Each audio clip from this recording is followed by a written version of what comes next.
ჩვენ ვახსენეთ ის ტექნოლოგია, რომელიც იწარმოება გერმანიაში. და ანუ ახლა გერმანიის ინდუსტრიული ხაზი და მისი უპირატესობები მთელი მსოფლიოს მასშტაბით ეს ფაქტია, მოცემულობაა და აქ ახლა ყოველგვარი რევერანსების გარეშე შეგვიძლია ვთქვათ, რომ ეს საუკუნეების განმავლობაში გამყარებული გამოცდილებაა, ხო? მაგრამ მსოფლიო ბოლო პერიოდში, ხო? აქ მინდა მაინტერესებს შენი მოსაზრება ძალიან. მსოფლიო ბოლო პერიოდში და ეს ყველა ინდუსტრიას ეხება აბსოლუტურად. ცოტა ტურბულენციაში შეიყვანა იმ აღზევებამ, რასაც აზიური დრაკონი ქვია. ჩინეთზე მაგ საუბარი. აი ხა მე მაინტერესებს ესეთი მომენტი. აი ავტოინდუსტრიაში ხედავთ გარკვეულ წიაღსვლებს და ხედავთ ტურბულენციებსაც. როდესაც ფაქტიურად ჩინური ავტოწარმოების ასეთ სიტყვასაც ყოფას გავაკეთებ, სუნთქვა უკვე კეფაში სცემთ გერმანელ და არა მარტო გერმანელ ავტომწარმოებელს, ხო? აი თქვენს ინდუსტრიაში როგორ არის და აი თვითონ როგორ უყურებს გერმანია ჩინური ბაზრის აღმავალ ტენდენციებს? მადლობა კითხვისთვის. ველოდი ნამდვილად სანდრო, შენგან განსაკუთრებით ამ კითხვას. მინდა გითხრათ, რომ დასაფიქრებელი არის, მოგეხსენებათ ახლა ჩვენი კომპანია ვერ იქნება ერთადერთი, რომელიც იტყვის, რომ არაფერი არ ხდება, ჩვეულებრივი უხარისხო პროდუქცია, ასე შემდეგ. არა, ნამდვილად დასაფიქრებელია და ეს მოითხოვს ძალიან ბევრ ღრმა ანალიზს, თუ სად არის ზღვარი და სად შეგვიძლია რომ კონკურენცია გაუწიოს კერხერმა ამა თუ იმ ჩინურ წარმოებას, რომელიც არაერთი კონკურენტი გამოგვიჩნდა, მინდა გითხრა ბოლო წლებში განსაკუთრებით საყოფაცხოვრებო მიმართულებით.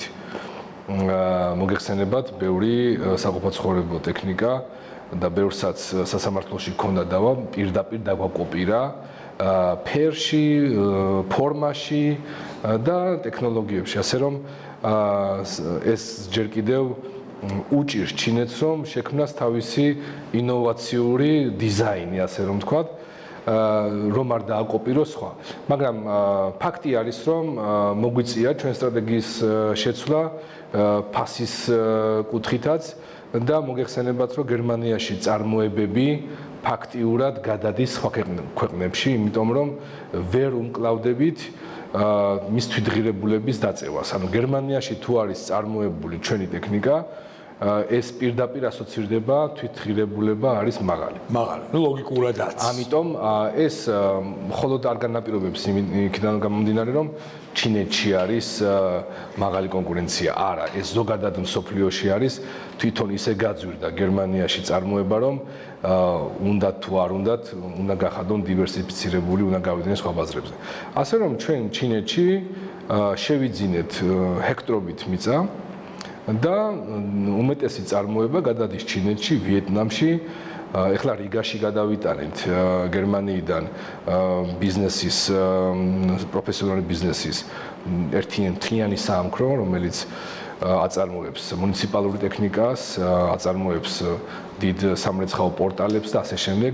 იქ შევიძინეთ სხვა კომპანია და ცდილობს, რომ მაქსიმალურად მხოლოდ ეს დიზაინი შექმნა, ეს R&D დეპარტამენტი იყოს გერმანიაში თავიდან ბოლომდე.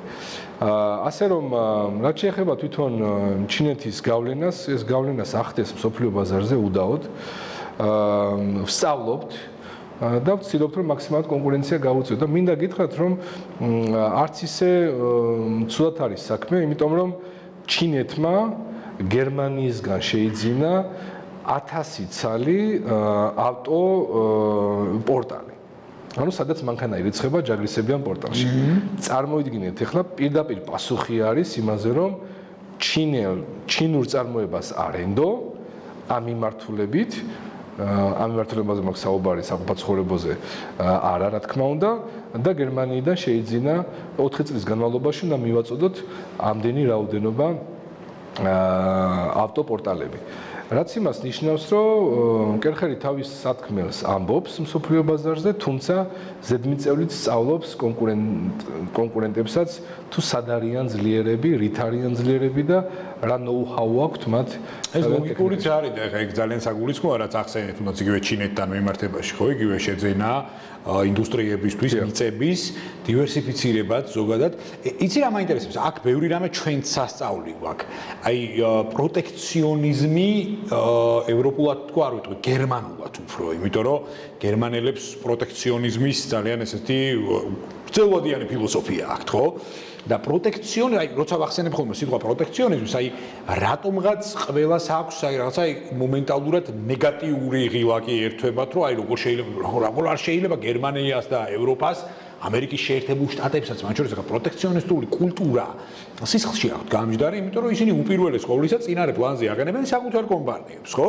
და აი მაგიტომ მინდა რომ აი ეს დღევანდელი ეს ჩვენი დიალოგი, ეს ნაწილი კონკრეტულად იყოს მათ შორის საგანმანათლებლო ჩვენი ეკოსისტემისთვის, აი ჩვენს ხვალდაზე როგორ უნდა ვიზრუნოთ ჩვენ პროდუქციაზე, როგორ უნდა გავავლოთ პროტექციონისტული კომპონენტები და ასე შემდეგ. აი მე მაინტერესებს როგორ გამოიყურება პროტექციონიზმი გერმანულად. მე ხა ამ შემთხვევაში კერხერს თან გულისხმობ, თან არ გულისხმობ, იმიტომ რომ კერხერი არის ბრენდი, რომელიც არც გლობალური ეკონომიკის, არც გლობალიზაციის, არც ჩინური ბაზრის აღზევების პრიზმაში და პირობებში არ დაიკარგება. არამედ დაიკარგება, რაც ახსენე, ხო, ეხლა ჩინეთმა დანადგარები შეიძინა აქეთ და არამედ რეალურად თავარი მიმწოდებელიც არის, არამედ თუ დაკარგვაზეა საუბარი, ხო, მაგრამ ზოგადად ეხლა ჩვენ გვაქვს ბევრი პრეცედენტი, იგივე აი გერმანული ბრენდი Volkswagen-ი მაგალითად, რომელიც გამახსენდა თუნდაც Bosch-ი მაგალითად თუნდაც და ასე შემდეგ, რომლებსაც აქვთ დღეს ეს გამოწვევები. შესაბამისად, აი მე მინდა ერთგვარად აი რეცეპტის დავუსახოთ, აი როგორია ბიზნეს პროტექციონიზმი გერმანულად. პირველი რომ კონკურენცია კარგია. ეს ხალხია. ეგ ფაქტი არის, რომ გვანვითარებს და ჩვენს ბევრი რამე რომ გვეგონა რომ ეს მუდამ ასე იქნებოდა, ასე არ არის. ასე არის. ხო, კარგია და ჩვენს მოგვიწია გადახედვა იმ პროცესების, მოგვიწია გადახედვა იმ ტექნოლოგიების, რომ აუცილებელია განვითარდეს, წინააღმდეგ შემთხვევაში სხვა განვითარდება. ამიტომ ეს მიდგომა აქვთ, რომ კარგია კონკურენცია არის, მაგრამ ბევრი დრო არ დავხარჯოთ ამაზე ფიქრით. მოდი ჩვენ გავხდეთ უფრო პროდუქტიულები, უფრო მეტად სწრაფები და არ დავხარჯოთ დრო ძალიან ბევრ დაგეგმარებაში. იმიტომ რომ მოგეხსენებათ, აი ვახსენე და დისციპლინა როგორც კარგია ეს დისციპლინა, ეს დროში გაწელილი არის და აქვს თავისი ვადები და ძალიან დიდი ხანი უნდება ამა თუ იმ პროდუქტის დალაუნჩებას. ანუ ამ შექმნას თავიდან ბოლომდე. მაშინ როცა ჩინეთი სულ რამოდენიმე თვეში შეუძლია რომ ახალი პროდუქტის შექმნას და გამოუშვას თავის დიზაინით. ასე რომ ეს კარგია, ჩვენს გვაფხიზლებს და ტონუსში მოვყავართ იმისთვის რომ სწრაფად შევქმნათ ახალი ინოვაციური პროდუქტები. მაგრამ რაც შეეხება თვითონ გერმანულ ამ ფილოსოფიას და პროტექციონიზმს, ეს როგორც ვთქვით, ბავშვობიდანვე აქვს და კი ბოლომდე დაიცავენ და აი Volkswagen-ი ვახსენეთ, Volkswagen-მა რაქნა იმისთვის რომ კრიზისი დაძლიოს დივერსიფიცირებას აკეთებს. ჩინეთში აწყობს უკვე Volkswagen-ს და სხვა ქვეყნებში, იმიტომ რომ მაქსიმალურად კონკურენცია გაუწიოს და თუნდაც ჩინელი ინჟინერი აიყვანოს, ის ბრენდს მაინც გაიტანს ბოლომდე და დაიცავს. იგივე Mercedes-ი და ასე შემდეგ.